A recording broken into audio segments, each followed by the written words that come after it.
I'm Dream Queen. You're in the cab with me. Thank you so much for rolling.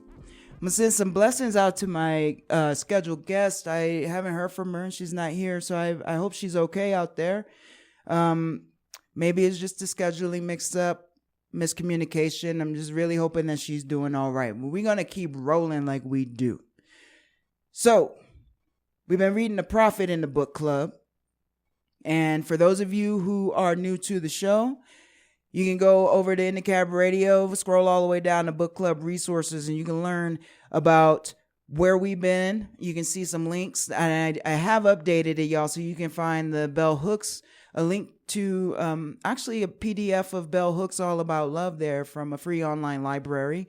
You can just see the reference to Martin Luther King's collection of Martin Luther King's sermons called A Knock at Midnight, which we covered right before this, and a link to KahlilGibran.com, which is it's basically the Kahlil Gibran Collective, and they are keeping his legacy alive there on that website, and it's really a beautiful thing. So catch up, and I'll tell you, The Prophet, if you haven't heard about it, if you don't know about it, it follows the wisdom and teachings of Al-Mustafa, who was living in the city of Orphalese for 12 years. We don't know how he got there or where he's from or how old he is, but we do know that his ship is arriving, and he can see it off of the coast of the, I don't know, is it an island? Is it a bay? We don't know. It's very nebulous, like poetry can be. They tell us just enough, right? So he starts to make his way down to the ship, and he's feeling a lot of feelings. And the people see him out there, and I'm just going to flip back here to the first chapter, and I'll read you a couple of snippets. Let not the waves of the sea separate us now, and the years you have spent in our midst become a memory. You have walked among us, a spirit, and your shadow has been a light upon our faces. Much have we loved you, but speechless was our love, and with veils it has been veiled. Yet now it cries aloud unto you, and would stand revealed before you. And ever has it been that love knows not its own depth until the hour of separation. And others came also and entreated him, but he answered them not. He only bent his head, and those who stood near saw his tears falling upon his breast. And he and the people proceeded toward the great square before the temple. All right. It was not an easy parting, y'all. And Almitra came outside of the temple, the priestess who was the first to meet him when he landed upon the shores. And she says, deep is your longing for the land of your memories and the dwelling place of your greater desires. And our love would not bind you, nor our needs hold you. Yet this we ask ere you leave us, that you speak to us and give us of your truth. And we will give it unto our children, and they unto their children, and it shall not perish. In your aloneness you have watched with our days, and in your wakefulness you have listened to the weeping and the laughter of our sleep. Now therefore disclose us to ourselves, and tell us all that has been shown you of that which is between birth and death. And he answered, people of Orphalese, of what can I speak save of that which is even now moving within your souls? And I'm going to tell you, I'm glad that the book opened up to this part, because as we approach the subject of pleasure, this piece about loss and longing and a disentangling of beloveds points out how important it is to love and live in love while we're here amongst each other. Don't save your love for a rainy day. Don't put it aside. Don't deprive yourself of the pleasures of life, because not another day is promised, y'all. We don't know. We don't know what's going to happen moment to moment. And every Saturday, I thank y'all for getting here.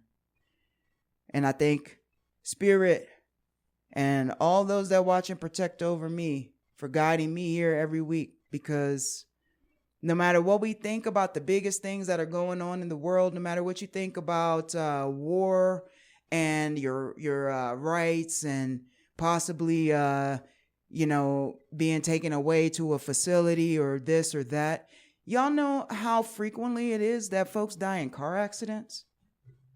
Y'all know how frequently it is that people just don't wake up? The odds of these kinds of things happening to you or someone you love are way higher than somebody coming to get you at your job or in your home, okay? Just from living, you will die. And no man's time is written, okay? So when we look at the big picture of all the things that we stress about that can lead us to heart attacks and strokes and freakouts, just remember, don't deprive yourself. It doesn't take anything extreme to cut you short, okay? Now, I'm going to get to the piece. Then a hermit who visited the city once a year came forth and said, "Speak to us of pleasure." And he answered, saying, "Pleasure is a freedom song, but it is not freedom. It is the blossoming of your desires, but it is not their fruit. It is a depth calling unto a height, but it is not the deep nor the high. It is the caged taking wing, but it is not space encompassed. Aye, in very truth, pleasure is a freedom song, and I fain would have you sing it with fullness of heart, yet I would not have you lose your hearts in the singing. Some of your youth seek pleasure as if it were all, and they are judged and rebuked. I would not judge nor rebuke them. I would have them seek. For they shall find pleasure, but not her alone. 7 are her sisters, and the least of them is more beautiful than pleasure. Have you not heard of the man who was digging in the earth for roots and found a treasure? And some of your elders remember pleasures with regret, like wrongs committed in drunkenness. But regret is the beclouding of the mind, and not its chastisement. They should remember their pleasures with gratitude, as they would the harvest of a summer. Yet, if it comforts them to regret, let them be comforted. And there are among you those who are neither young to seek nor old to remember. And in their fear of seeking and remembering, they shun all pleasures, lest they neglect the Spirit or offend against it. But even in their foregoing is their pleasure. And thus they too find a treasure, though they dig for roots with quivering hands. But tell me, who is he that can offend the Spirit? Shall the nightingale offend the stillness of the night, or the firefly the stars? And shall your flame or your smoke burden the wind? Think you the Spirit is a still pool which you can trouble with a staff? Oftentimes, in denying yourself pleasure, you do but store the desire in the recesses of your being. Who knows but that which seems omitted today waits for tomorrow? Even your body knows its heritage and its rightful need and will not be deceived. And your body is the harp of your soul, and it is yours to bring forth sweet music from it or confused sounds. And now you ask in your heart, how shall we distinguish that which is good in pleasure from that which is not good? Go to your fields and to your gardens, and you shall learn that it is the pleasure of the bee to gather honey of the flower. But it is also the pleasure of the flower to yield its honey to the bee. For to the bee, a flower is a fountain of life, and to the flower, a bee is a messenger of love. And to both bee and flower, the giving and the receiving of pleasure is a need and an ecstasy. People of Orphalese, be in your pleasures like the flowers and the bees. Kahlil Gibran, the prophet on pleasure. That's interesting. That's a lot to digest here. I appreciate y'all for being here again. I was not prepared to go on my own with this, but hey, y'all know I get Babylon in Babylon now. I mean, I only got 20 more minutes, 25 more minutes, and then I'm going to end with a couple songs anyway. So let's just go. Let's pick it apart. Did Kahlil Gibran really, was he the one to teach us about the birds and the bees and the flowers and the trees?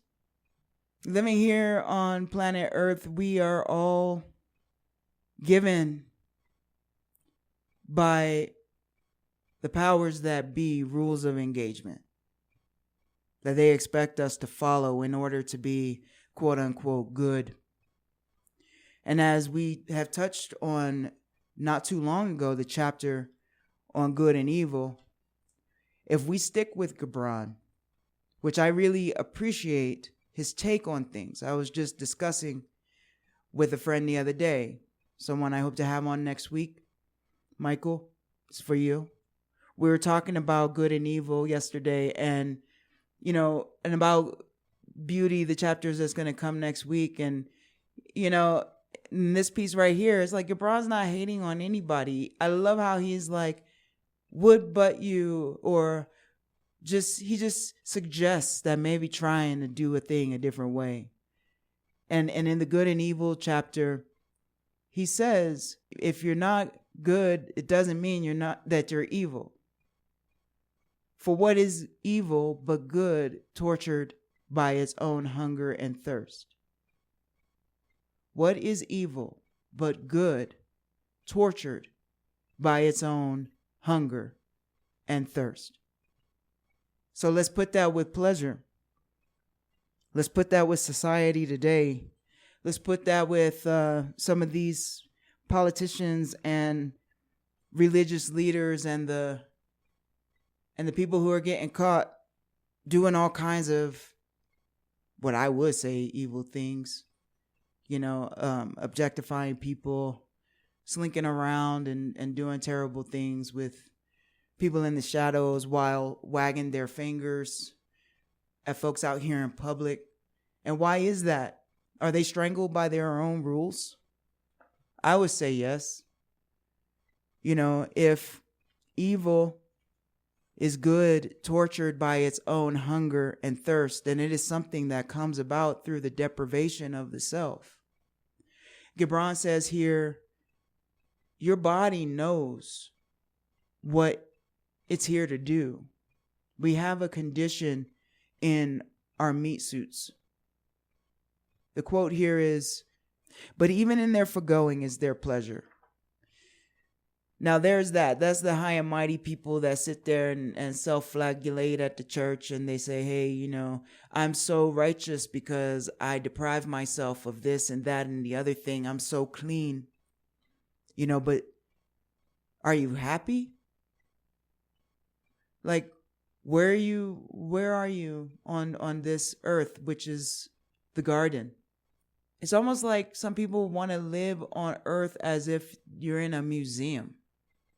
I just want to admire these things on the other side of a velvet rope. Don't touch that painting. Maybe that's why we all liked Meow Wolf when they first came out. Everybody wanted to go over there and touch all the stuff and be interactive, because you were given permission to have a tactile experience and engage in beauty that you don't get everywhere. I went to one of the art markets over Christmas time, and I was just telling this story the other day where the artists were so proud of their work, and people have made all kinds of different things. And two of my favorite interactions with these artists that I recall, they're like, this one lady had it was just a gorgeous coat that she had made and embroidered.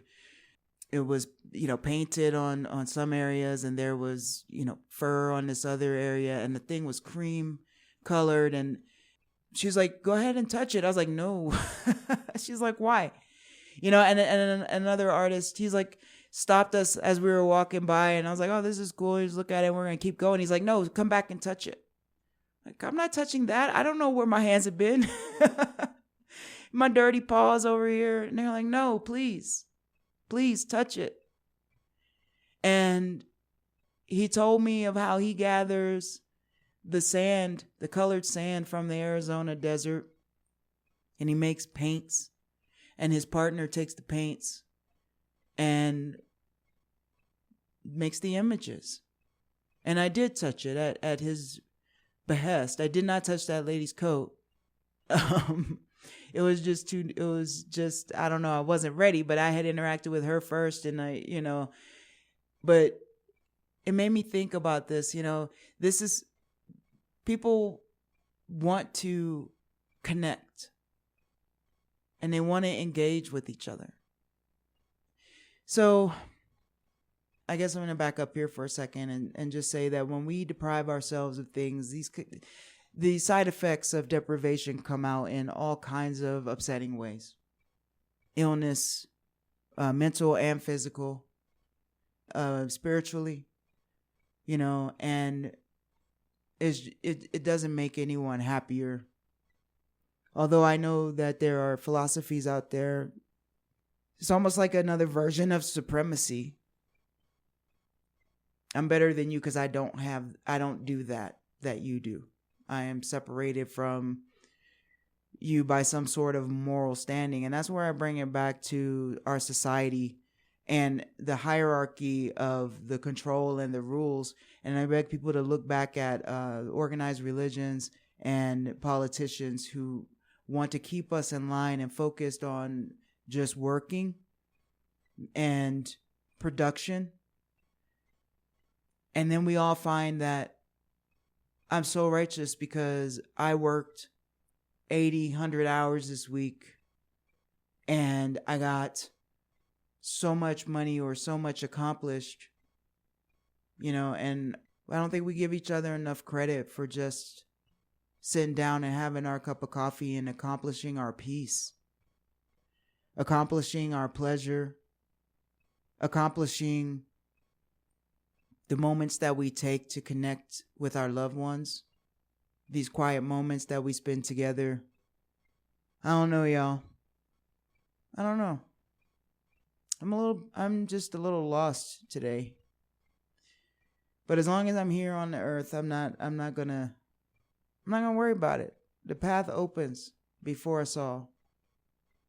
The body is the harp of your soul, and it's yours to bring forth sweet music from it or confused sounds. What are you going to bring forth? Do you know how much you influence other people by seeing, just by enjoying your life with presence. I've seen people and I'm like, how can I be like them? There's nothing like going without or being close to death and loss that will have you turn around and say, I'm going to enjoy today. I recently met with some friends of mine. They had just taken a trip overseas to do something that they, hadn't done since their wedding anniversary a few decades ago.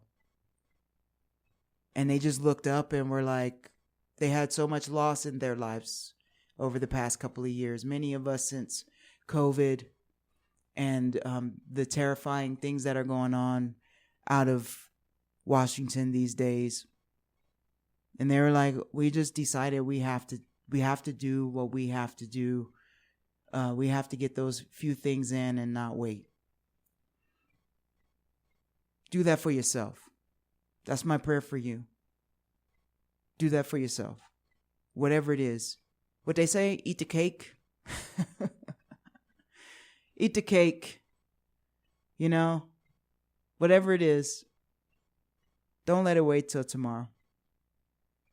I like the analogy that Gibran uses for the bees and the flowers. We need the bees and we need the birds to pollinate, to create more life around us. The beauty of the flowers just existing, the web, the food that we eat, we are all connected. And it's a beautiful thing. And we can't forget the sunshine. Can't forget the rain. You can't be up without being down. I can't remember who I was reading or referencing that was talking about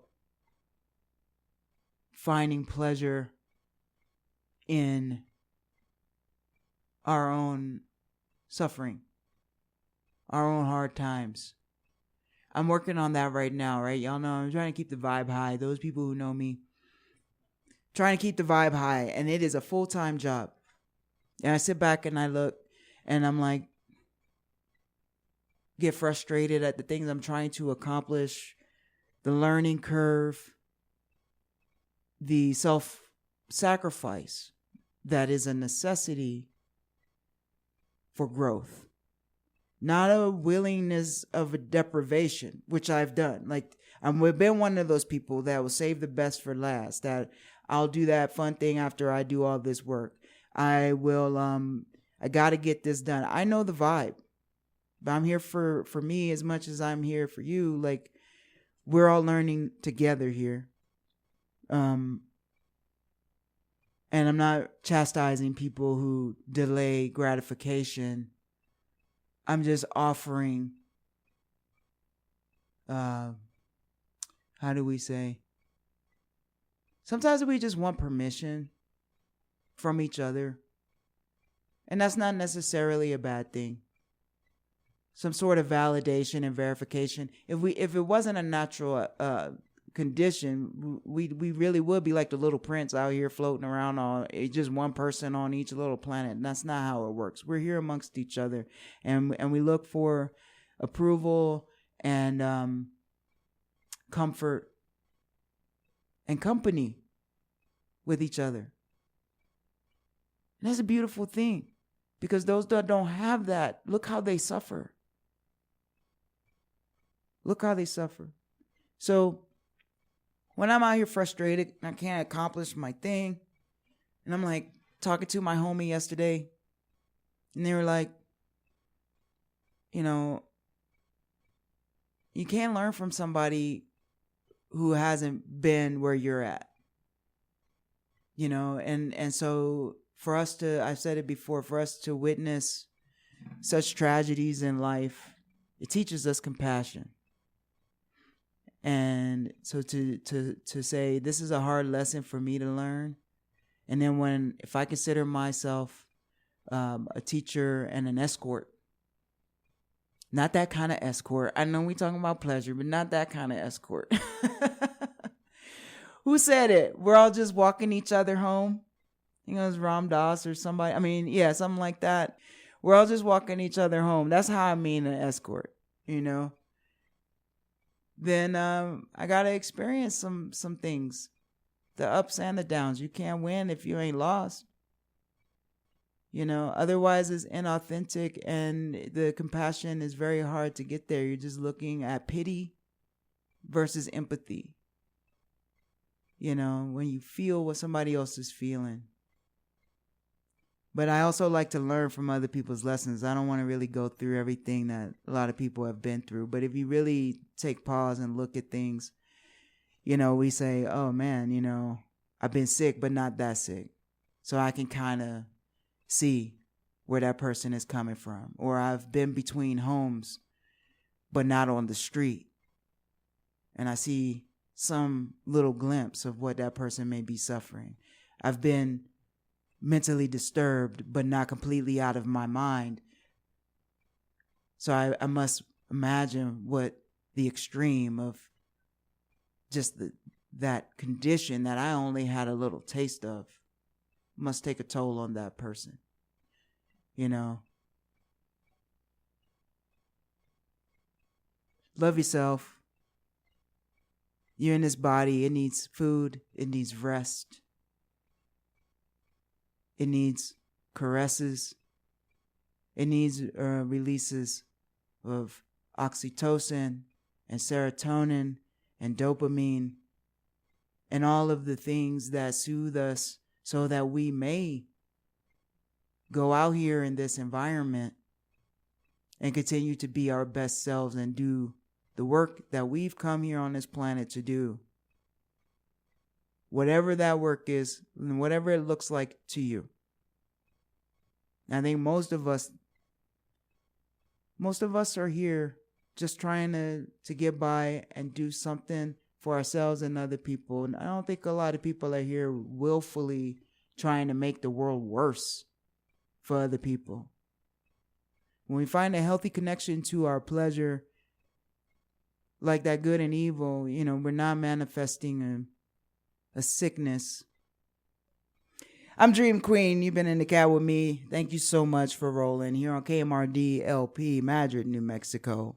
You all are the best. I appreciate you listening to me, Babylon and Babylon. We love to improvise around here and stay flexible, being like water up in the piece. So we're going to just push ahead with the book club next week. Hopefully we're going to be here together and we're going to talk about beauty. I'm going to give you a little taste. And the poet said, "Speak to us of beauty."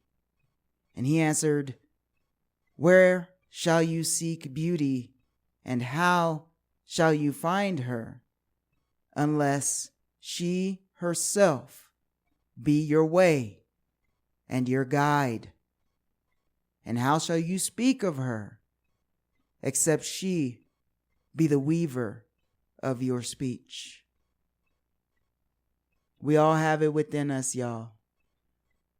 Bees and flowers, that's us. I love all of you. Thanks for being here. Keep pushing. If you're going through hell, keep going. Quote attributed to Winston Churchill. We gonna make it. Trust. In the Cab Radio is produced by Jada White, aka Dream Queen. Original theme music produced by Baby Weekend Boys and Iggy Mac the Beat Jugular. Learn more at In the Cab Radio at Linktree. Thank you so much for tuning in.